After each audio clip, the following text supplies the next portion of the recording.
Hello everyone, and welcome back with another driving test route video. On this occasion it's going to be Tolworth test route number 1. The Tolworth test center is on my left hand side with a pass rate of approximately 50%. This is exactly where you're going to start your test, and on my previous test on 4th of February 2025 the examiner set up a navigation and my learner turned left at the very first junction here. It's a very busy road, a 20-mile zone, so you have to make good observations on your right hand side, because with the parked cars on your right your view is fairly restricted. So I'm going to be finding myself a safest gap.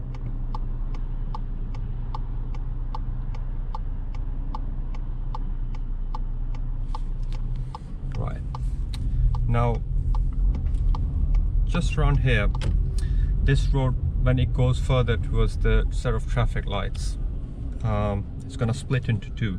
So the navigation would be pointing towards the second set of traffic lights to turn left. So you have to make sure that you position yourself more to the left hand side to start with. Right, okay.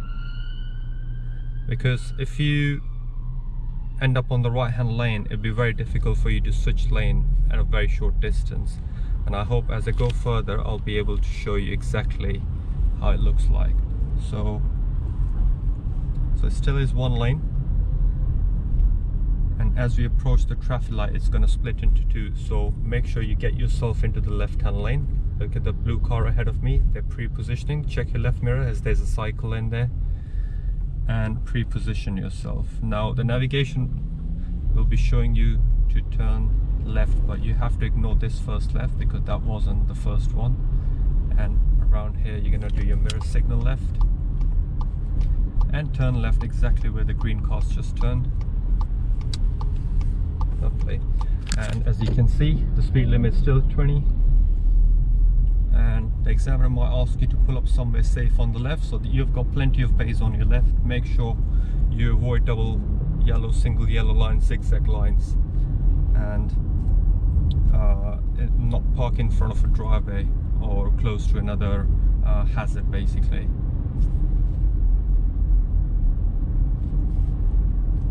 So crossing lights changed.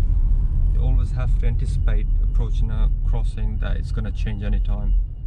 So you're going to wait here patiently, wait for the traffic lights to change. If it starts blinking amber again, that means we are safe to go, and the traffic lights change. Now we are approaching a roundabout. There's a triangle sign on my left hand side, but it's facing the other way. So around here it was the second exit, which is on the left hand side. You have to make sure you don't start indicating too soon, so you have to enter the roundabout. It's got exits right close to each other. I'm gonna enter, I'm gonna do my mirror signal here, and then gonna take this left hand turn.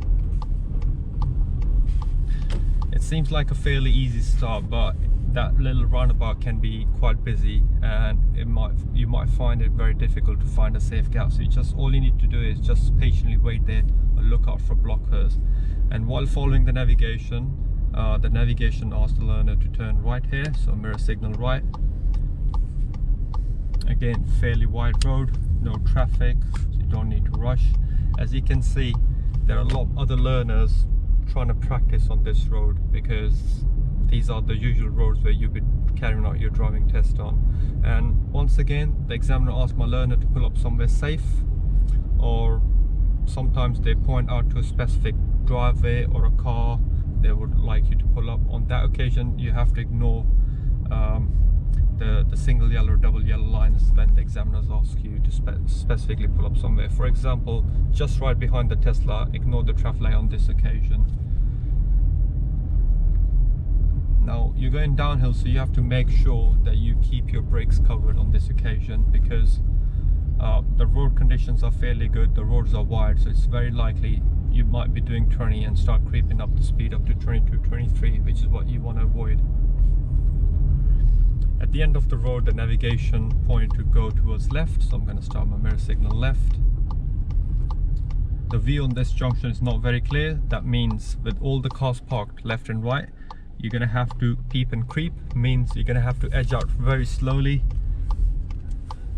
As you can see, caution, and now my view is a lot better, so I'm going to start gaining some speed here. If you notice, there's a 20 speed limit sign on my left hand side, and the car's parked left right. I can already spot a hazard, a guy who's talking to someone in the car, so I'm going to be very slow around here. I'm doing approximately 12 miles an hour here.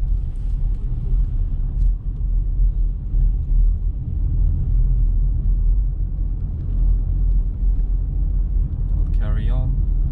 Now, what happens on test day is, if speed limit change sign is hidden or restricted, the examiner will point out towards the sign. On this occasion, there's this 30 sign hidden behind this tree. I hope you can now see the 30 sign on my left, and from here on you're gonna have to start gaining some good speed.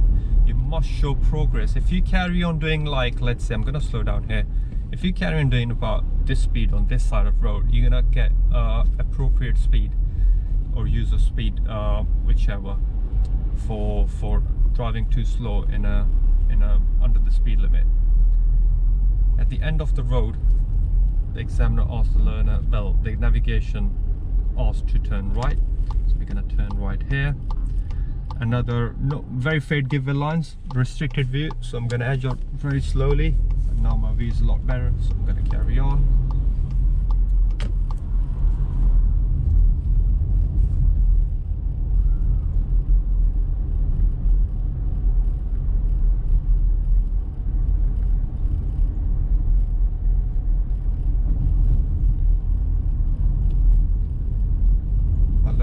Carried on driving through this road,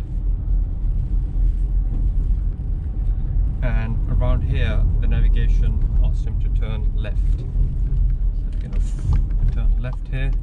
As you can see, there's a clear giveaway line on this occasion, but make sure you go with the bend and not stop there at a very straight angle. So there was no need for me to come to a complete stop there, because the giveaway line, my view on the right hand side was very clear, the road was very wide, and there was no oncoming traffic. Now here's a possible meeting situation. I'm going to slow down and I'm going to stop here. I'm not going to push my way into a tight gap, because that could potentially mean that I'm going to get too close to a parked car, and that can be a fault for you not being able to show clearance. I can already spot another oncoming traffic, but the road conditions are a lot better there and the road is wide enough. So for on this occasion, I'm not gonna stop there, as you can see. So you have to improve your ability to adjust yourself according to a road condition.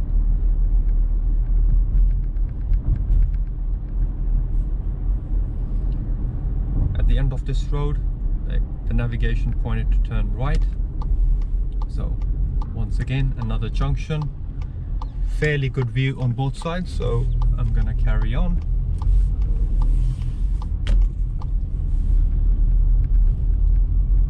And the speed limit's changed to 30 there.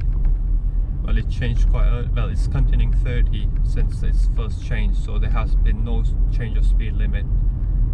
So this is what you need to see. A little bend in the road, so I'm gonna come off my accelerator, cover my brakes until I get a better view of the road ahead. And as you can see, there's a hazard on the road, oncoming traffic. Slow down, be prepared to stop, but I can carry on cruising and go there. Now the examiner asked to take this right turn. On this occasion, the navigation wasn't being followed, so you will be taking this next road on the right, which will lead to a car park. And that's exactly where, so I can see there's oncoming traffic. They clearly have priority because I'm going to have to cut their path to turn right. So I'm going to patiently wait here, and I think so I have a gap after this red car. So you will get yourself into this tight road, and this will lead to a car park on your right. The examiner will guide you from here on. The examiner might ask you to do a forward bay or reverse bay parking. So I'm going to quickly carry out one of the maneuvers here for you. And let's say a forward bay park on the right. Now I'm just trying to rush it a bit so I can keep the video as short as possible. I'm going to reverse out, making my observations, reverse out, making my observations, and that's it. Please do use this car park. It's fairly nice, clean, empty car park where you can practice your forward bay and reverse bay parking. You can exit the car park on the left, and the examiner is going to carry on guiding you until you get out. I can see there's a car coming from my right hand side, and they've given me way, and then navigation will ask you to turn right from here. So you're gonna wait here and turn right. Now the traffic lights are green. I'm gonna turn right here again, assuming I'm still following navigation. There's no oncoming traffic, so I can turn, and it still is 30 since it's first changed. So you're gonna have to get yourself some good progress. I can see there's a man crossing the road, so I'm gonna slow down a bit to allow him some more time there. As you can see, he's fairly slow, and now he's complete, so I can just carry on. If he was still in the middle of the road, you do not steer past him, just slow down, downshift if you're in a manual car, and be prepared to stop. So the sooner you spot, the better it is that you can plan ahead.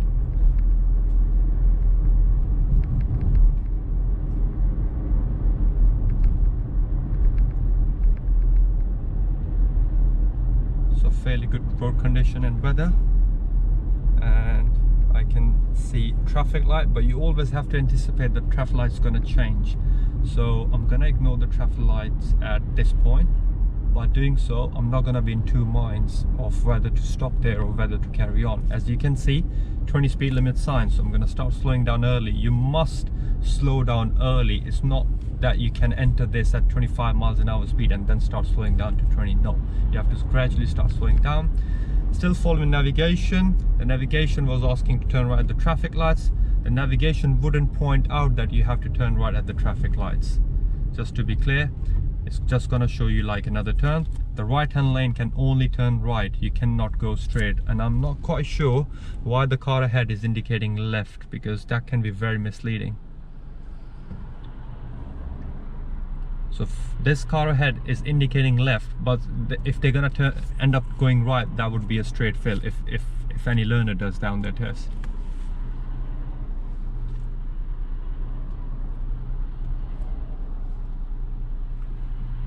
Also make sure you leave a decent gap with the car ahead, at least tie on the tarmac. This allows you some margin to cover up the errors made by other road users. The traffic lights are still green. It's a filter light traffic light control.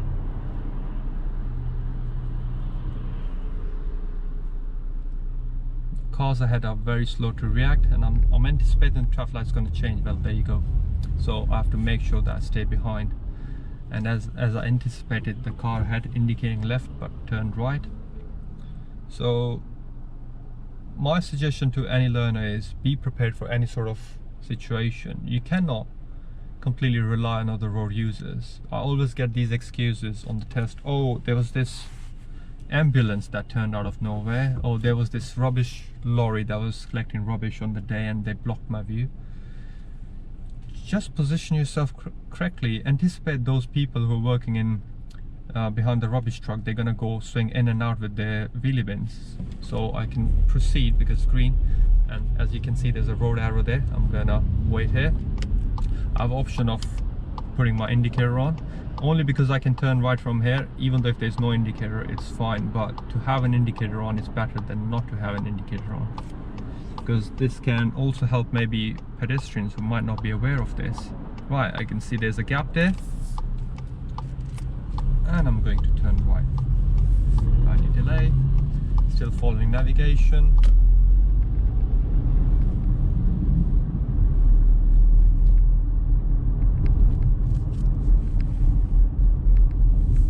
Still following navigation. And the learner was then following navigation, and at the traffic light the navigation asked to turn right. So we're going to do our mirror signal and turn right at this traffic light. I mean, this test route is fairly more like driving in traffic and tight roads. It does get like some quieter bits, but they try to make you drive through all sorts of road conditions. So it's a passenger side to passenger side, and I'm I'm gonna wait here, never cut in the path of the oncoming traffic. Now I can see they're both cars, but I'm gonna cautiously go because there can be cyclists, more cyclists. Yes, there was a cyclist, but it was safe for me to go on this occasion. The examiner wants to see how much caution you're gonna show while making a maneuver. So edge out slowly, lean forward, get yourself a better view. Once you've got to a certain point, you feel like, okay, I think so, I can make move, then just make your move quickly. If you make your move very, very slow, that the oncoming traffic, the cyclist might get too close to you, might make you look a bit too bad. There's a crossing there. I can see there are people around the crossing, so I'm going to show a little caution, but no one seems committed to cross. I'm just going to carry on.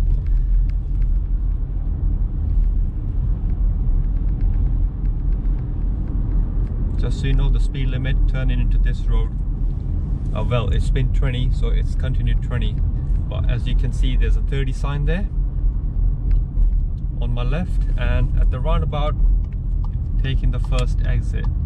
Around here, the independent driving came to an end. Okay, I'll indicate again. And the examiner asked my learner to turn left, which is looking straight, but it's a left turn. Look at my indication. Yes, it's straight, but it's a left turn because it's a separate road. So make sure you indicate unlike the car ahead.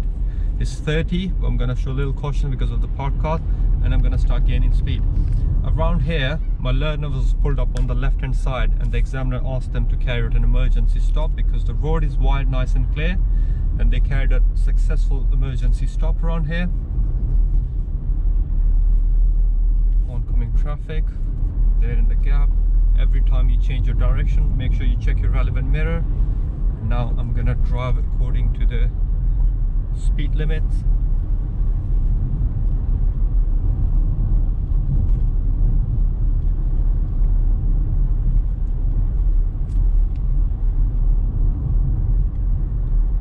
It's a fairly nice wide road.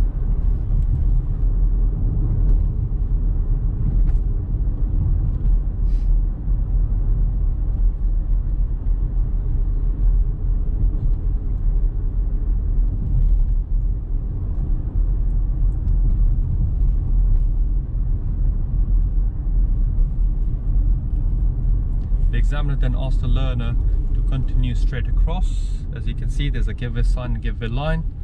There's crossroads. There are cars coming from my right hand side. There are a couple of them. The view on my left hand side is not clear, so I'm going to edge forward slightly, lean forward to improve my view. There's an oncoming car but not indicating, so I'm just going to carry on straight. Show some good progress to start with. Always show progress when the road conditions are safe. Okay, and the speed limit is unchanged to 30. It's a bit of a countryside kind of a road. There are sharp bends on this road, so make sure you slow down on sharp bends, something like this. Even though the speed limit is 30, the road condition is not great enough. As you can see, there's another bend here, and I'm doing approximately 22 miles an hour. That's the second sharp bend, and then another sharp bend here again, as you can see. And this road is fairly narrow. I mean, it's not narrow, but it's very bumpy, and some of the large sized vehicles might be driving too much in the middle, but this is exactly where it gets a bit too narrow. So you have to be careful and always anticipate there's going to be a car not well positioned. As you can see, the speed limit is changing to 50, and there's only one way to go. So even though if you don't indicate here, everyone knows that you're going to be turning left. I'm going to give a quick look on the right because of 50 zones, the cars come quite quick. I'm going to show good progress here. Means that I'm going to try to get to speed limit as quickly as possible. If you drive too slow to start with, and that car approaches you from behind, and they're forced to change their direction or go on brakes, then that can lead to a serious fault. So I'm currently doing 46 miles an hour. As you can see, there's a repeater 50 sign hidden behind these bushes, trees there. And now I can see 30 signs from this far away. I must start dropping my speed and gears. I was in 4th gear, I'm going to go into 3rd gear, and I am approximately doing 31 around here because I must do the speed limit before hitting the signs. On this occasion it was the first exit on my left. And can I stop on a zebra crossing? Yes, on these zebra crossing you can stop, given there's no one there. And my view is very clear, but it's a very busy roundabout. I'm gonna go right behind the moped. First exit, left indicator on, and the speed limit is 20. This is exactly where you need to pay attention. There's this sign on the left, the right hand sign, and there's a floor marking as well, so it wasn't fully visible on the right one, but there's a road marking there and there's a sign there. Fairly busy road, as you can see, the queue of cars crossing here. I'll ignore the crossing on this occasion.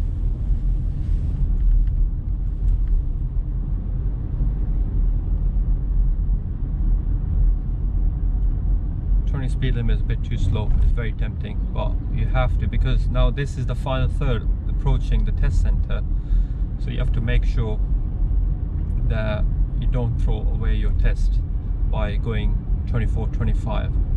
There's a crossing, no one approaching. The sooner you see, the better it is for you, the more time you have to plan. I can see there's a car approaching and there's cars coming out of this junction, but on this occasion there's no one there, so I'll just carry on.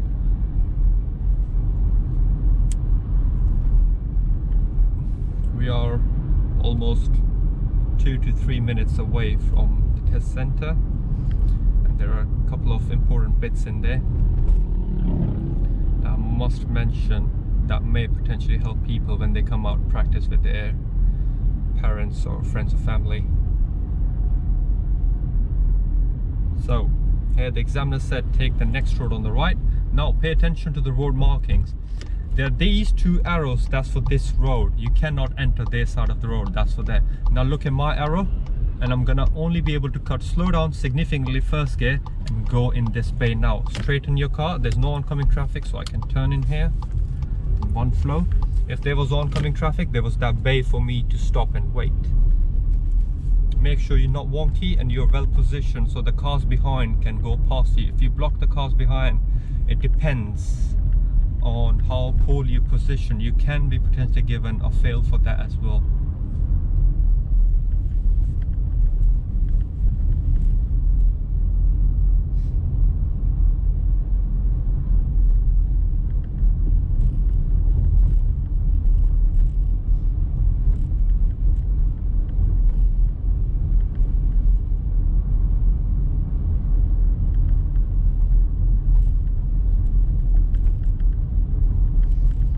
Traffic light, the examiner asked them to turn right. Make sure you position more to the right. As you can see, there are two road arrows, one's to the left, one's to the right. People position too central there. The traffic lights changed, so I'm going to carry on. Right now, as you turn right, these traffic lights sometimes changed because there's a solid white line. If this changes to red, you must stop here, but on this occasion it was green. And we are almost near the test center, and I'll tell you exactly where to park on the test center. So turn right, there's a signal. I can see there's a red car. I think so I can go before the red car. This is how you make your judgment. I'll turn into this road here, and as you can see, there are other road users, other learners trying to go into the car park. So I'm going to indicate right, and I'm going to go right into the car park of the test center. There you go. Parking for candidates only. There are timings there up to 4:30, so I'm past 4:30, which is why I can park here. I hope you enjoyed this video and it really helps you improve your driving and get more local knowledge, and best of luck to everyone.